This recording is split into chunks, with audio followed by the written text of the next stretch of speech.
jërë ngeen jëf mbokku internet yu BG TV ñi ngi leen di nuyuwaat bu baax fi ñu leen daan nuyoo rek miin ngeen ñu fi seen bi nga xam ne yéen a ko taamul seen bopp di fi taataane lépp luy xibaar nun itam dañuy jug rek lépp luy actualité ak seen artiste boo xam ne dana leen neex muy mbër muy artiste ku mu mën a doon rek ñu fexe ba dégtal leen ko suñ kanamu écran xam naa am na koo xam ne yéen a ngi koy gis ci télé bi waaye peut-être gëj ngeen koo gis ci interview mu def ko tey moom lañ leen indil mbokku internet yi muy artiste comédien bu mag di ku man li muy def di ku man liggéeyam boole ko ak yar ak jox ñëpp cër Tane Bombe tey moom laa leen indil mbokk yi muy sama xarit ñu yàgg lool di sama kóllëre bëgg naa waxtaan ak moom lu bari nag surtout ci art bi fi mu toll nii ak téléfilm yi ñuy gis actualité showbiz fi mu toll mais ñu bàyyi ko mu nuyoo ak yéen mbokku internet yi ñu dugg ci waxtaan wi Tane nuyu naa la. maa ngi lay fay sama xarit Mbaye Diop Fary Mbaye maa ngi lay nuyu bu baax di la siyaar di nuyu kulukum ki nga xamante ni yaa ngi seetaan émission bi di seetaan aussi Bourgueul TV muy BG TV maa ngi leen di nuyu bu baax mbokk internet yi di leen wax ni dee leen abonné nag tey bés tous de notification bi ndax fii suñu yëf la waaw kon maa ngi leen di nuyu bu baax di leen siyaar di nuyu mbokk sénégalais yi nekk bitim réew ci diaspora bi di nuyu ñi nekk ci réew mi ñi nekk ci kaso yi yàlla na leen yàlla génne ñi nga xamante ne ñoo nekk ci hôpital yi yàlla na wér ak jàmm te feebar bii ne ci réew mi nag gaaw fay jógee lool ndax sonn nañu ndax wax dëgg fa yàlla li muy yóbbu bari na surtout troisième bii nga xamante ni la ñuy wax troisième vague moom vraiment yàlla na fi jógee ak jàmm ba doon zéro vague macha allah wax dëgg yàlla maa ngi nuyu ñëpp di sant ñëpp di la jaajëfal bu baax a baax di jaajëfal ñi nga àndal di leen remercier aussi ci opportunité bi ngeen ñu may pour ñu mën a waxtaan ak yéen waxtaan ak askan wi ñu ngi leen ciy jaajëfal bu baax a baax merci beaucoup. jaajëf nuyoo bi am na solo mbokk yi fi mu ubbee rek muy feebar bi comme ni ñu koy waxee masque baa ngi nii dee leen takk masque ndax am na ci solo ñun ñoo war a aar suñu bopp ñoo war a fagaru xëy na li ñuy wax moo tax mënuñu koo takk mais ñun ñëpp ñu ngi ak ay masque ñu ciy gën a bàyyiloo xel nit ñi mais bàyyilaat fu mu nekk Tane Bombe. waaw Tane Bombe mu ngi fi Tane Bombe ngi ci réew mi di ab taalibe di ab Baye Fall taalibe sëñ Aydara Mbàkke Baye mu karamu ma koy nuyu bu baax a baax yàlla na fi yàgg lool te wér mooy sëñ Aydara ak doomam jooju di sëñ Dame Faati ñoom ñëpp maa ngi leen di siyaar bu baax a baax a baax a baax Baye Laata ngi fii mu ngi fii ci réew mi nekk fii ci Asegna yëmbal moo ak soxnaam ak soxnay magam ak ay magam ñëpp a ngi fi macha allah daw ma fenn nag maa ngi fi des fois nag may réere ko feeñ mais maa ngi fi. loolu moo waral question bi ndax dañ daan gis Tane Bombe waaw da daan lëmbe macha allah série yi ñu koy gis fu nekk ñu dem ba benn instant mu am benn recul mi ngi liggéey mais comme nañ ko daan giseetuñu ko lu xew. waaw lu xew du dara mbay lu dul xam nga nit day màgg et que on a fait une carrière boo xamante ni je crois que sénégalais yi rafetlu nan ko parce que chaque mois de Ramadan dañ daan génn di bégal askan wi xëy na ren sax def nañ ko aussi mu doon daw wal fajiri parce que dañoo dellu Walf aussi defaat nañ tabaski bi mu daw Walf mais xam nga nit looy gën di dem nit ñi di la gën a miin di gën a miin li ngay def parce que booy soog a ñëw dañ lay accueillir dañ naan yii boo xoolee sax koy waxal dans la ñaari saison yi ngeen njëkk a def moo dàq yi mujj yi man leen c'est normal parce que découverte moo mel noonu nit ki lu muy doog a découvrir rek day am nu mu demee mais aussi nañu yàlla dimbali ba ñu jéem a gérer suñu carrière ba saa su nekk rek fu ñu limee kenn ñaar teg la ci wala nga bokk ci milieu bi ba ñëpp xam ni bokk nga ci léegi nag ci biir mbir mi ñun métier bi xam nga dafa yaatu xam nga boo nekkee ndaw di liggéey ci wàllu art am ay producteurs yu lay jël di la produire di liggéey ak yow di la fay xaalis su da ngay ñaan yàlla aussi dem ba mel ni ñoom maanaam yow it nga dem ba nekk producteur xam nga di jël ay comédiens wala jël ay artistes di leen fay wala di liggéey ak ñoom di leen wane tamit xam nga loolu foofu la ñu féete jamono ji ñu toll parce que jamono ji ñu toll Tane Bombe moom producteur la réalisateur la waaw te loolu wax dëgg fa yàlla def nañ ci ay quelques preuves yoo xamante ni xëy na peut-être nit ñi buñ ko seetaanee parce que am na ay bi ma mujjee réaliser muy tabaski bu ñoom Tony bi muy tabaski validé mu doon daw Walf TV ak Tabara TV man maa ko réaliser aussi man maa ko produire muy Tabara production. kon loolu sant yàlla la te wax dëgg yàlla nit ki da ngay am objectif dëgg la loo nekk artiste loo nekk célébrité xalaatal ni ëllëg affaire bi ay escalier la waaw da ngay jóge ci domaine bi dem ci domaine bi jóge ci domaine bi dem ci domaine bee waaw te wax dëgg fa yàlla macha allah ñu ngi ci yàlla mu ngi ñu ciy suturaal yàlla mu ngi ñu ciy dimbali ba ñu ngi yor sunu chaîne YouTube ñu ngi yor sunu maison de production ñu ngi yor tamit Tan Bombe business muy wàllu événementiel ak yu ci bari ñu ngi ci nekk di yëngu daal. ni mu ko waxee mi ngi yor seen YouTube am comme ni mu ko waxee léegi ci ñun rek gars yi dem leen foofu ci Tabara TV ngeen lu ngeen bëgg a xam ci Tan Bombe rek ak li muy def bu ngeen duggee foofu di nga ko gis mais bu ñu arriéré ci ginnaaw wax nga ko doon ngeen liggéey ak Walf waaw muy cartonné ñëpp di apprécier ngeen dem ba benn temps ngeen dem TFM ñu bari nee nan Tan Bombe ak groupe am faux pas bi ñu def loolu la dem bin dem TFM dellusiwaat. waaw lu waral loolu ngeen bàyyi woon Walf dem TFM. waaw xam nga buur àdduna boo ci nekkee te defoo faux pas day mel ni dundoo de parce que àdduna non sérieux parce que boo fi nekkee da ngaa war a def ay faux pas bi nag leen na ko lépp na tegu ci objectif aussi tamit mu positif quoi au fait man wax dëgg fa yàlla groupe lan bu fekkoon Tan Bombe kase sax moo bombe ak waa Pikini production année boobu bokkuma ci ndogali mère Rama Thiam am na année boo xam ne bokkul ci ndogali parce que boobu dafa demoon France ñuy tourner ndogali fekk ñëwagul ñu remplacer ko ak Mariama Balde waaw léegi nag groupe lañu wax maanaam groupe bi moo jógee Walf bi ñuy jógee Walf suñu objectif nekkul woon jógee Walf dem TFM non dañ ne nañ jógee Walf toog parce que booba li ñu xalaatoon sax mooy defal suñu production bopp ut télé bu ñu neex parce que dem na ba nga xamante ni dañoo casé wu woon Walf ñu def Walf presque 7 ans xaw ma 8 ans ñu def ndogali mais li ñu nekk Walf yëpp signé wuñ contrat ak télé bi maanaam li tax ma ni signé wuñ contrat ak télé bi xëy na amoon na contrat verbal wala oral comme ñu nag sëñ Sidi Lamine yàlla na ko yàlla xaree àjjana sunu papa ju baax jooju moom it xëy na nekkul sax moom moo nekkoon koo xam ni moom lañ doon waxal danoo amoon ay interlocuteur ay intermédiaire yu nekkoon ci diggante bi ku ci mel ni Sa Ndiogou moom xëy na moo nekkoon intermédiaire bi suñ digganteeg paa bi dem na ba nga xamante ni amoon na ay wax yoo xamante ni amoon na ci ay malentendu parce que wax nañ ak Sa Ndiogou wax ak paa bi mais bi ñu waxee ak Sa Ndiogou pour ñun yegg na ci paa bi te yeggu ci léegi nag ñu gis ni affaire bi jeex na te loolu waxuñu ci paa bi bi ñu waxee mu ne kenn wax ko ñu leen ñun nag ñu ne gars yi jot na parce que nag nit bu fekkee da ngaa juddu nàmp raam dox bu jotee da ngaa war a dox waaw te boo nekkee ci kër 7 ans wala 8 ans amatoo loo fay prouver nan waxante dëgg li ci des mooy comme li may wax rek artiste bu wala célébrité bi nga xam ne dem na ba nga xamante ni nekk na loolu célébrité maanaam ku siw xoolatul siw ga waaw li muy xool actuellement mooy nan lay def ba am lu mu dundalee njabootam nan lay def ba gérer famille loolu lay xool ba tax na ñun bi ñu arrêté danoo toog bi ñu toogee aussi après ñu dégganteeg ku ñuy wax Pape Cissé ñun nekkuñu sax ak TFM direct Pape Cissé dafa yor benn maison de production moom moo ñu produire woon jël ko yóbbu parce que Pape Cissé xaritu Youssou Ndour la tey TFM lay liggéey moom léegi nag année bi ci topp nag ci lañ liggéey ak Ndiaga Ndour direct parce que boo xoolee ñun liñ liggéey ak TFM yëpp waaw ci lan dem parce que man damay ragal saa su nekk dama ko wax dama naan artiste bi yow fa du def beneen télé émission gis nga comme ni Père Bécaye di def loolu dama ci kontaan parce que réew mi foofu la toll mooy àdduna bi moo toll foofu mooy que Père Bécaye war nañ koy gis 2STV war nañ koy gis RTS war nañ koy gis TFM ça dépend ci émission bi ñuy produire parce que boo xoolee tubaab bi seen télé yi loolu moom moo fa am mooy que da ngay gis journaliste bi fii gis journaliste bi fee gis journaliste beneen télé parce que tamit dañ lay soxla par jour dañ lay soxla par heure fooy toll doo nekk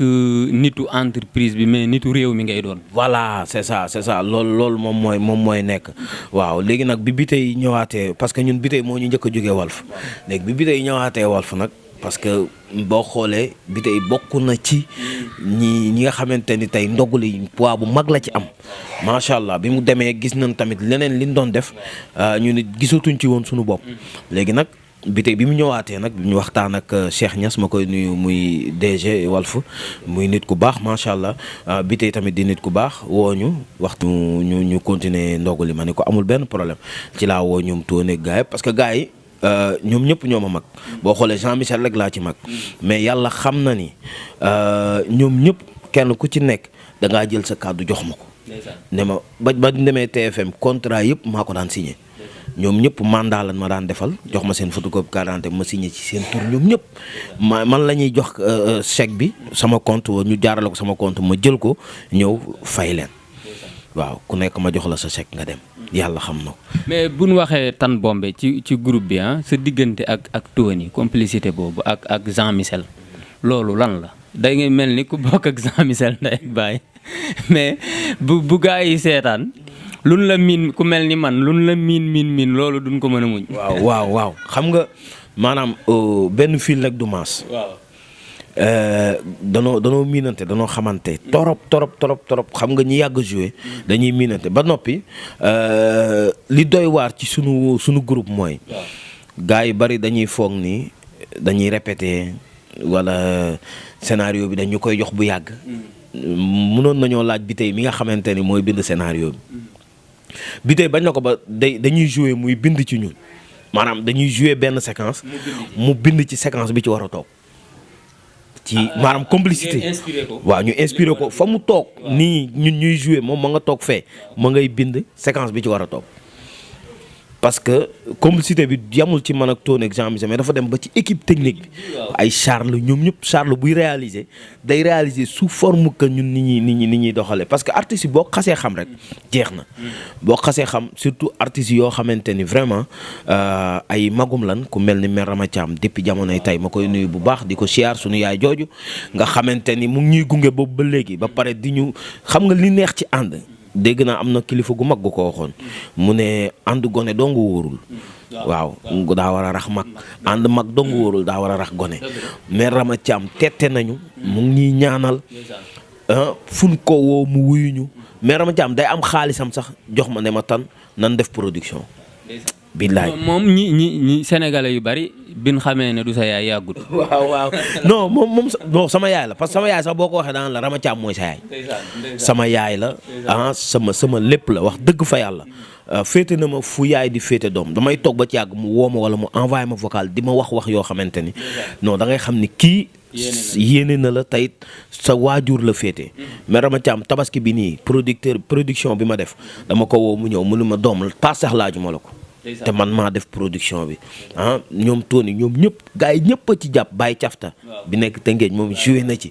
yaa ngi comprendre moom moo bind scénario bi ay ñoom Ahmed gars yi ay Amath ñoom ay technicien la mais vraiment dañuy ñëw di jàpp ci sama liggéey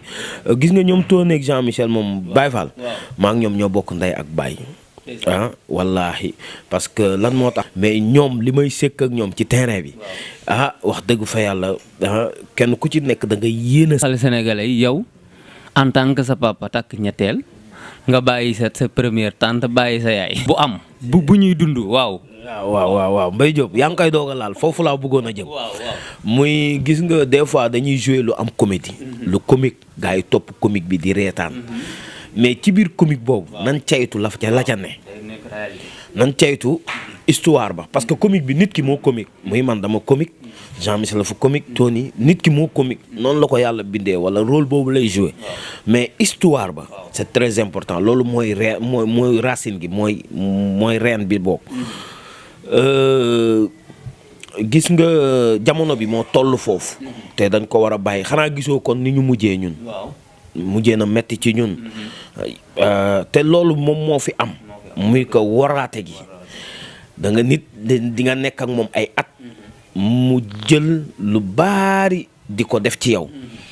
defar la ba nga màgg defar la ba nga baax nga gis nit tey rek nga wor ko wor gi nag dafa bari façon mun nga ko war ndax alal mun nga ko war ndax àdduna mun nga ko war ndax taar mun nga ko war ndax leneen ak leneen nit ki bu mu foog ni rek waruk alal mooy wor déedéet am na wor yu gën a metti waruk alal tey loolu lan gis nga sama yaay dafa dem ba am na benn épisode boo xam Rama Thiam daf ci doon jooy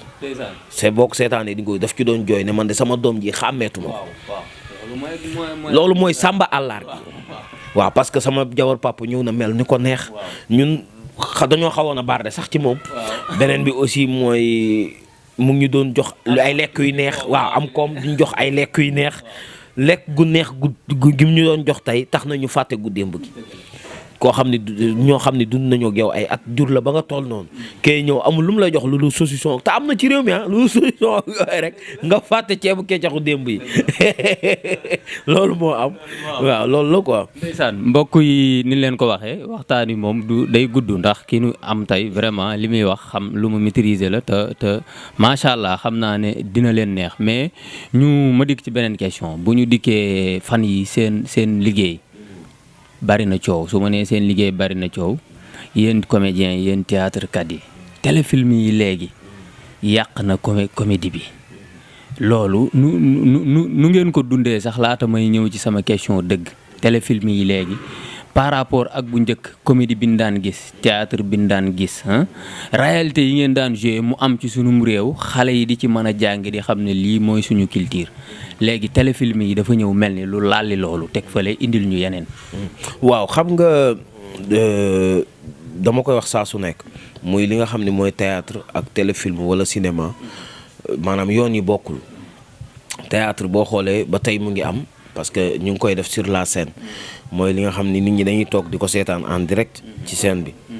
bu dee téléfilm mooy li ñuy filmer comme nii ñu ñuy def wala cinéma bi wala série yi xew léegi bu mag bu am bene mooy nuyuwaale sama mbokk compagnie waa troupe bi nekk Diourbel présenté Sénégal ci compétition boobu ci kii boobu festival boobu ma leen di ñaanal aussi mooy série yi xëy na bari na orienté na ak comédiens yu bari ku ci mel ni man aussi jot naa def nag ay cassette ay déception keps bi xam nga ay cliché ay pa mbaalo dëmm bi yooyu yëpp ay cassette la woon waaw mais boo xoolee actuellement sénégalais yi dañoo acteurs yi wala comédiens yi dañoo commencé yeewu yeewu gi ñu commencé yeewu mooy xam na ni Sénégal boo fi nekkee di comédie yaa ngi bëggal nit ñi mais de après du am mucc du am retour du am mucc ba pare foo romb ñu jàppee la nit ku ñàkk fayda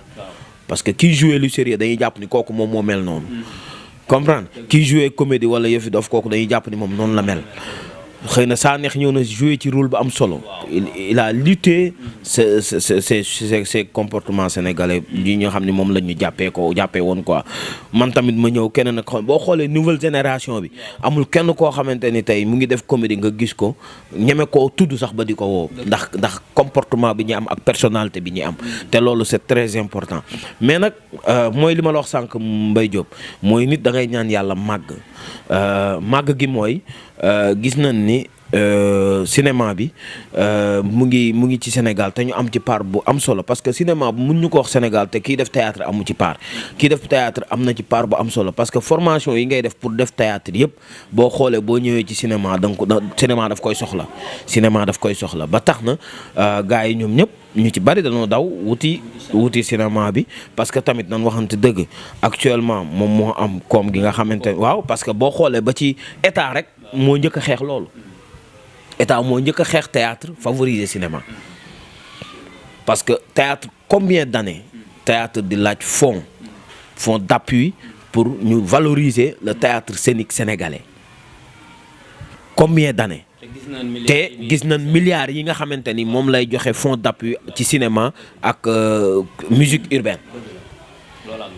comprendre nga kon maanaam ñun bu ñu demee ba découvrir que ni que ñun domaine bii ngeen ñu nekk état respecté wu ko état joxu ko li mu moom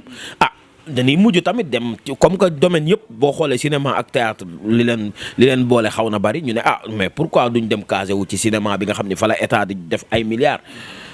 parce que am fii festival théâtre man damay def festival keneen ak keneen day def festival man festival international de mais tey pour état ministère de la culture jox la subvention boo xamante ni tolloo méngoo na parce que ku mel ni man may def festival 7 jours yor 250 membres yi ñoo xam ne mais nan waxan dëgg loo xam ne budget bi presque romb na 25 millions di dem da ngay dem ba yow da nga naan mais théâtre bii ñuy def nag mais sa waay ku yabu xool leneen parce que ce qui est le problème mooy gis nañ li fi xew suñu papa yi su may jaale waale sama papa Dembi Fall di ko ñaanal fa mu jëm yàlla na ko gënal fi mu jógee te am nañ yaakaar ci moom bu baax barke Seydina Mohamed am naa yaakaar ci moom bu xam la moo tax mooy du gan ci man Dembi Fall ñëw na yendu si sama kër sama festival bi passé ñëw na fi du papa Dembi du gan ci man foo ko fekk kurus lay yor foo ko fekk ma ngay jàpp ko julli nit ku sell nit ku baax. mais li ngay wax nii ñooñu rek ay référence lañ ci de ndax yéen ci ngeen leen fekk ñun bi nu xàmmee dañ leen a fekk ñu jouer théâtre du ma ne amuñu ci dara mais lim ci waroon a am amuñu ko ci. maanaam respect bi sax da ngay xam ne état parce que ku mel ni papa Dembi Fall mu jóge fi ministère de la culture war na sol dàllam dem këram. yaa ngi dégg président de la république ci yoon war na déplacé parce que am na ñu ngi koy defal ñoo xamante ni théâtre kat yi ñoo leen gën barke Seydina Mohamed parce que li ñu liggéey ci réew mi ñoom ñooñu liggéeyuñ ko fi billaahi wallaahi parce que dañuy topp politique bay def loo xamante ni du yoon ñoom état suma làmmiñ bu doon yegg ci ñoom ñuy dégg dëgg parce que xam nga lan moo tax des fois dañuy néewal ay mbir te fekk ni loolu ñuy néewal moo gën ci askan moo gën ci réew tey président de la république muy Macky Sall boo demee école ba mu doon jàngee sax papa Dembi joué na fa. dëgg la de. toog na école am boo demee seetaan Dembi. ministre yi am na ci. mais loolu rek moo lay wane ni respecté wuñ théâtre Sénégal. respecté wuñ ko muy ministre de la culture muy président muy ñoom ñëpp man sama wax du neex. parce que dëgg du neex. mais respecté wuñ ko tey. ndaw ñu ñun ñi ñooy góorgóorlu di démerder lu ñu am ak lu ñu amul pour mën a investir pour am lu ñu def ci réew mi boo xoolee li tax ñun ak mag ñi ñu xaw a wute côté boobu la muy que ñun yeewu nan xam nañ ni suñu papa yi kat suñuy référence lan mais nii la demee woon ci ñoom kon ñun nan changer attitude nan dem ci leneen def leneen ak leneen mais yàlla xam na ni ku mel ni man wala ñeneen ak ñeneen ñi nga xam ne ñoo bokk génération suñu mënoon a yëkkati ay millions dem jox ko suñu papa yi ak suñu parce que amuñu ko mais suñ ko mënoon dañ koy def parce que niñ leen jàppee ci réew mi moo doy waar.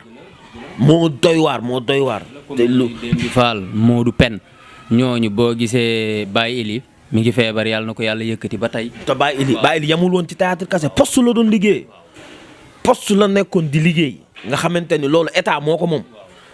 ba pare fu ñu musaanaam animation Baye Ili mooy dafa lay liggéey pare mooy gérer animation poste yaa ngi comprendre maanaam defuñu dara maanaam dañoo defut ci ñun dara boo bëggee dégg-dégg maanaam seeni wax bari na yaa ngi comprendre culture lii culture la culture les culture billaahi wallaahi wa taala boo xoolee théâtre lañ ci gën a néewal doole. des fois dañuy posé wu question est-ce que ministre de la culture xam na rôle bi ñu ko jox. non ministre. xam na rôle bi ñu ko jox muy Abdoulaye Diop mu ngi góorgóorlu bu baax mais parce que boo xoolee ci fond Covid yi rek góorgóorlu na bu baax mais imaginez théâtre ma wax la benn affaire fii ba Fongole mi fa Sénégal yam boo demee am na troupe de théâtre rek ngay dem ci dëkk bu sori ñu naan la fii am na troupe de théâtre des fois da ngay dem doo fa gis musicien doo fa gis kenn théâtre kat rek ngay gis maanaam romb nañ plus de 20 000 membres théâtre Sénégal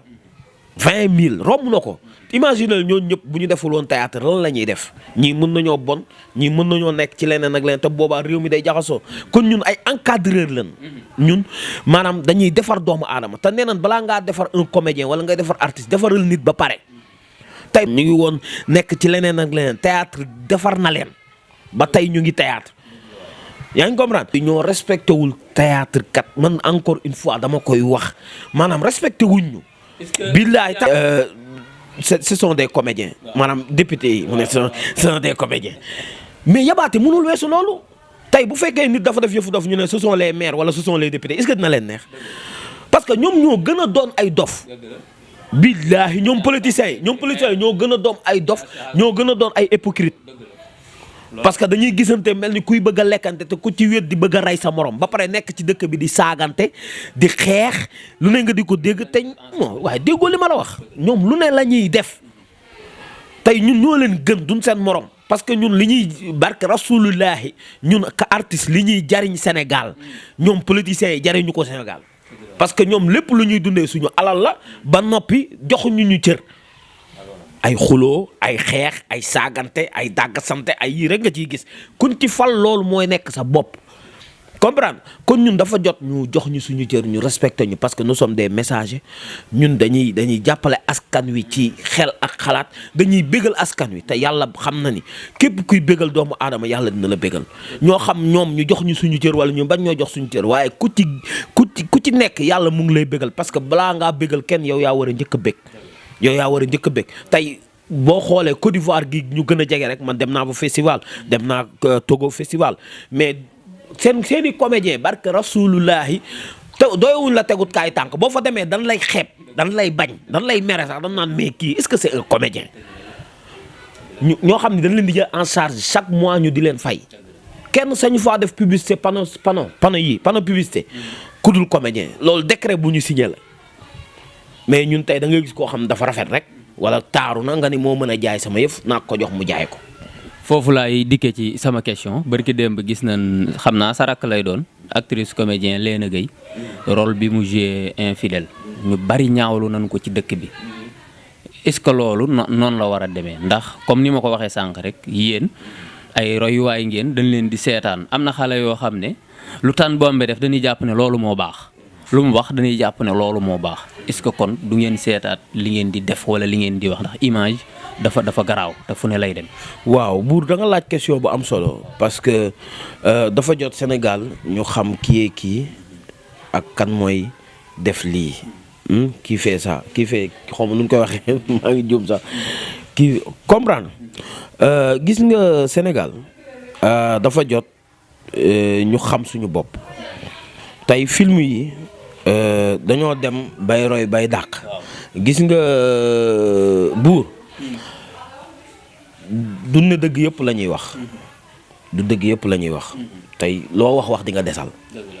beneen bi aussi doo ni dëgg yëpp ngay wane donte ni li ñuy def ñoom waa infidèle ma leen di nuyu bu baax muy Ibou Guèye di nuyu ñoom ñëpp maa ngi leen di siyaar bu baax a baax Grand Sarr Tafa Sarr ñoom ñëpp ñu ngi liggéey lu am solo parce que indi nañ ci réew mi loo xamante ni luy développer cinéma Sénégal la parce que tout est permis amul muy théâtre muy cinéma tout est permis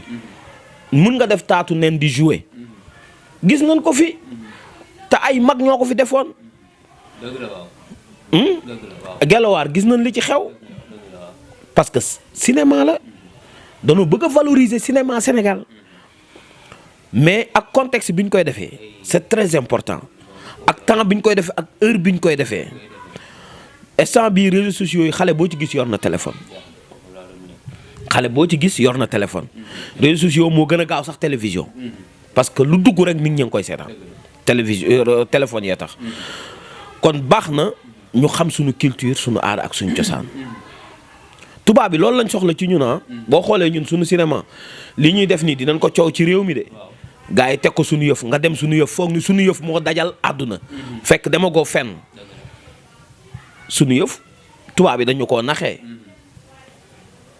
indil ñu canal tuddee ko suñu yëf ñu jël suñu film yóbbu ko suñu yëf pour ñun dem nañ canal fekk yow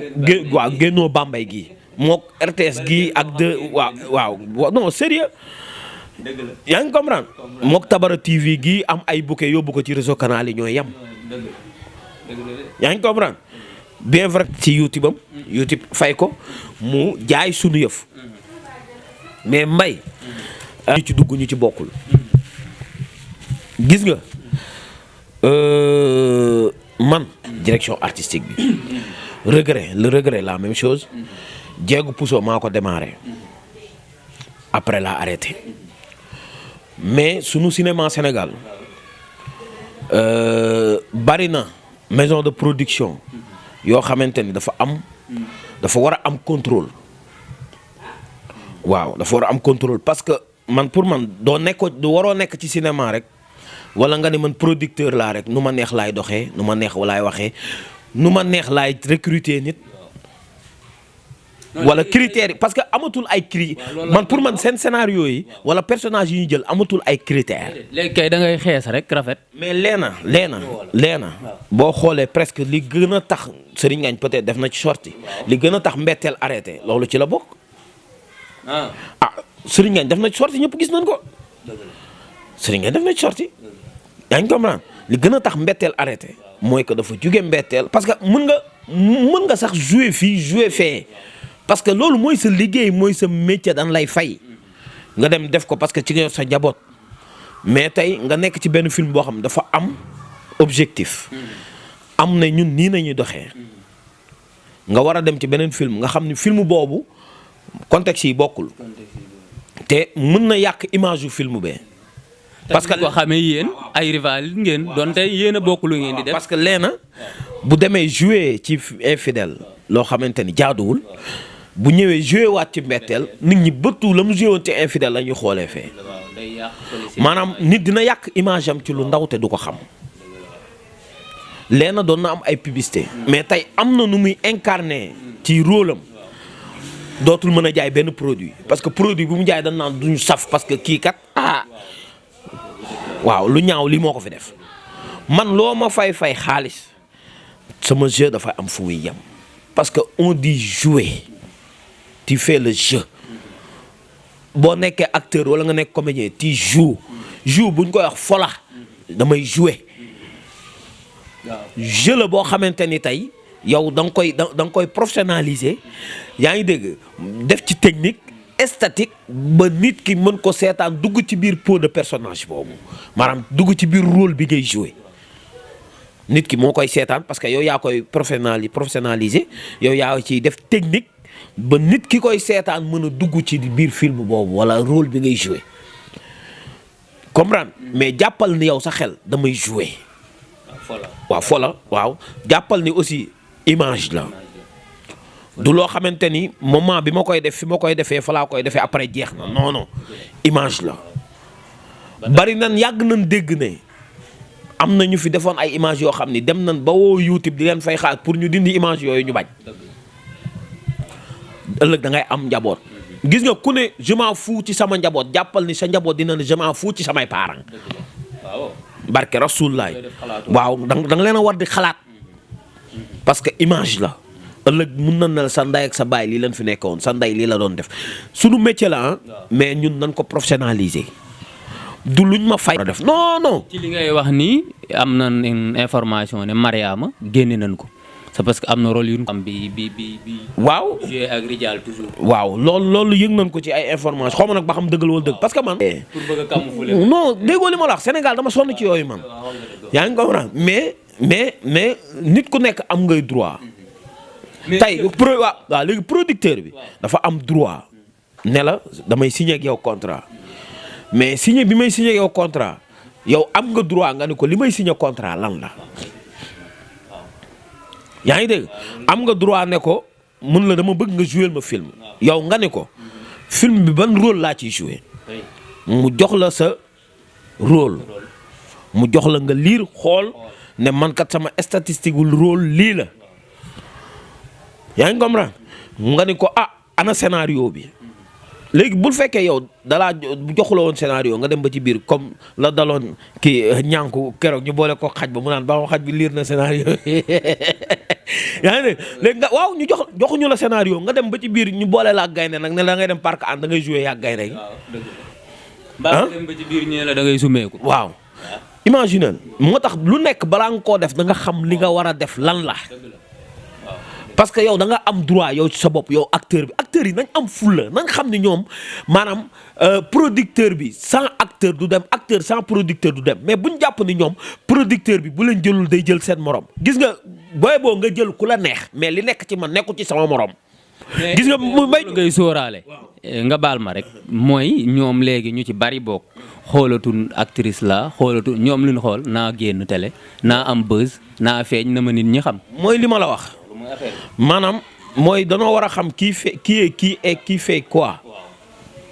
c'est très important dañoo war a xam qui fait quoi parce que man nan ma xam mais ci ban anam lan lay xamee fii ku bëgg ñu xam la Mbaye Diop am na ñoo xam ni Sénégal actu Adamo mu ngi nii di lëmbee Sénégal te seewut série te ñoom ñëpp moo leen ëpp audience ñaata vues lay am réseaux sociaux bi ñaata nit ñoo abonné ci moom te bi mu génneeg léegi yàggul déggu li ma te Sénégal am lu ko xamul Adamo est-ce que dafa jouer série. léegi li nga posé wu mooy façon bi ñu ko xamee. voilà léegi nag waaw kay léegi ku nekk boo bëggee siiw suba boo génnee def taatu neen ci mbedd bi ñëpp ne diw ngi ne ñu xam la. wala nga def leneen ak leneen. wallaahi waaw wallaahi léegi ñëpp xam la. waa léegi xam boobu après lan lay jariñ lan moo c'est qu'est-ce que ça veut dire xam nan la xam lan lay jariñ après lan la lay jariñ. li xew ci ñoom buzz boobu après lan la lay maanaam yow imagineel que ni bi nga juddoo yàggul diggante bi nga juddoo ak ni nga toll nii lan nga fi mën a fàttalikul extraordinaire jàppal ni li nga romb doo rombaat lu ko raw da ngay dem tout de suite da ngay dee léegi ñu fàtte la. say image moo fi des non xewi bi sax c'est normal amul ku dul xewi xool dama lay wax benn affaire xoolal ñi fi jaar ñëpp amul ku dul xew ginnaaw Tyson a xewi tey ñuy coow ay Balla Gaye keneen ak keneen ana Yékini amul ku dul xewi maanaam mais na rafet ba yow tey ëllëg fu nit taxawee wax di nga mën a taxaw wax waaw wërsëg gën tey yaakaar parce que am ñoo xam ne siiw am ñoo xam ne dañ ne xaalis lañ ciy wut parce que bari na ay businessman moom cinéma moom léegi actuellement dafa bari ay businessman acteurs yi léegi nag xaalis ba nga cee wut après fan nga koy def xaalis ba est-ce que dina toog xaalis ba est-ce que di nga parce que am na nooy utee xaalis nga amee ko xaalis ba lu mu lay jariñ day dem day seey sa image yàqu maanaam nan sóoraale lu bari nan xam ne àdduna sax jaru ko waxantuma la ak leneen jaru ko dañuy jouer ay série dañuy jouer ay téléfilm ñu gëmloo leen ne cinéma la ñuy def defoo leen cinéma. non defoo leen cinéma. non defoo leen cinéma kay yi ñuy def gis nañ ko mooy yi nga xamante ne ñooy dem ay festival Cannes ñooy dem ay Fespaco mooy doon court métrage wala long métrage mais yow ngay def série téléfilm. ñu gëm loole ne yow acteur u cinéma nga ba nga jàppee sa bopp ne man acteur u cinéma laa lu ma neex laay def waaw may nuyu waale sama doom jo waaw Kumba man maay titi moomu doy na waar de Kumba moom sa doom jooju Kumba loolu xew waaw Kumba sama doom la yàlla xam na ni amul lu muy dugg ci àdduna maanaam bëgg na ma bëgg goo xamante ni tey bi mu jugee Saint-Louis bokk naa ci ñi mu njëkk a xam ñi mu njëkk a nekkal ñi mu njëkk a liggéeyal ba wax dëgg fa yàlla muy bi muy publicité Free bi muy dem Infidèle première fois bi mu fay njëkk a dem muy première saison ñu jël ko daf ma woo wax ma liñ koy fay ma ne ko amul problème man mi utal naa ko fi ay publicité maanaam sama doom la juste que ni def na loo xamante ni loolu sax xëy na peut-être garaawul comme ni ñu koy coowee quoi comme coowuñu ko yenn coow parce que garaawul yenn garaaw yi mais formam rek la moom moo xawoon a doy waar. moom kay doy na waar bukki boobu kay xaw ma mooy bukki bi mag bi xaw ma keneen ki mooy bukki. waaw mais moom day sóoraale bu baax tey nit ku baax la. waaw nit ku baax la yaayam ku baax la te day sóoraal nit ku mën a jaamu yàlla la. waaw man moom loolu xam naa ko ci moom taalibe Serigne Saliou bu baax la wallaahi ab saalihaat la moom xam naa ko bu baax a baax waaye li ma koy wax rek mooy maa ngi koy conseillé di ko jaajëfal di ko wax ni aussi feeg mu ngi déglu ay conseil incha allahu rabbi mun na bañ a juum xëy na juum nag mun na am ci ku nekk mais feeg mu ngi déglu ay conseil mun na bañ a juum may nuyuwaale aussi waa Xaar Média muy fi nga xam ne fa laa nekkoon doon liggéey muy Modou Xaar di sama rakk di sama doom ma koy nuyu di ko jaajëfal bu baax a baax muy ak Abdou mi nga xam ne moom la nekk di liggéeyal ñoom Jules réalisateur. buñ ko toppee kay duñ fi jóge mën ngaa tàggoo waale. waaw mën ngaa tàggoo ma njëkkee ci ñoom parce que ñoom laa nekkoon di liggéeyal presque lu tollook mat na 3 ans may liggéey ak Modou Xaar di ko ñaanal yàlla moo xam fu mu jëm yàlla na ko fa yàlla jëmale di wax ni ku nekk boo sañoon sa liggéey da nga koy continuer ba liñ ci bëggoon wala mbébét biñ ci amoon moo am mais wax dëgg fa yàlla moo jaam ak pexem yàlla ak dogalam yàlla moo dogal ma arrêté fa ci anam bu rafet ma leen di remercier ñoom ñëpp di wax ni léegi nag damaa yor sama liggéey bopp. waaw dama créé sama label muy Tabara production. créé sama chaîne YouTube buy Tabara TV. aussi maa ngi waajal ay film yu doy war parce que bientôt maa ngi waaj a dawal Vie cachée. waaw fële ca Walf pare na mu ngi waaj a daw Walf bande annonce baa ngi daw. maa ngi waajal aussi yeneen film am na bu tudd Intuition. yeneen film daal maa ngi koy waajal incha allahu rabbi yoo xamante ni war naa ko jox sénégalais yi aussi ci beneen anam di waajal beneen film boo xam ne nag c'est traditionnel boobu àll ba lañ koy defee. sama film bi tourné googu bi ma war a bokk. ak kay bee moom c'est traditionnel àll bi ci àll bi lañ koy defee bu soobee yàlla ki nga xamante ni moo ko bind muy Baye Cafka ci àll bi lan parce que dama bëgg ñu gis ñoom Tony ñoom mais Rama Thiam ci anam boo xamante beneen facette boo xamante ni jamonoy tey lañ ko daan gis. waaw ñu def benn film boo xamante ni macha allah. ci traditionnel lépp ay sunu ethnie yi la ñuy jël ñu def ci bi affaire bu am solo nga xamante ni ay série la dañ koy teg ci télé bi gars yi di ko seetaan parce que retour au bercail dafa jot maanaam dafa jot sénégalais yi dellu ginnaaw xool li fi maam yi bàyyi woon ñu jóg parce que li ñu indil ay mbas ay jafe-jafe ay nuñ koy waxee sax ay balaa yooyu yëpp li ko fi indi mooy maanaam tooñ yàlla fàtte su wor sa morom ku mu neex mooy yàlla ku mu neex mooy loolu weerante bi yàkkante bi xam nga ku mu neex liggéey sa morom maanaam amatuñ ngor sax bu am suñu diggante te loolu lépp li ko waral mooy danoo dund lu ñu moomul waaw te danoo war a dellu retour au bercail quoi. merci beaucoup maa ngi nuyu ñëpp di jaajëfal ñëpp di wax ni am naa mbégte tamit dalal leen yéen waa BGTV fii ci seen kër la muy kër sa Tan Bombe kër sëñ Abdou Lahad Mbaye Diop ma lay sant bu baax nag ñu bokkoon fa ñu nekk muy Naa TV waaw bu rafetul woon lii du am macha allah te wax dëgg fa yàlla rafetal na ko di ko baax waaw ñëwoon naa ca tax ga mais tudd bi yëguma ko waaw jërëjëf kontaan naa bu baax a baax. moo mel noonu ci réew mi ak ci liggéeyam macha allah xam naa ne waxtaan wi dina leen neex ni mu ko waxee rek mu nekk suñu xarit nag nekk suñu wóolëre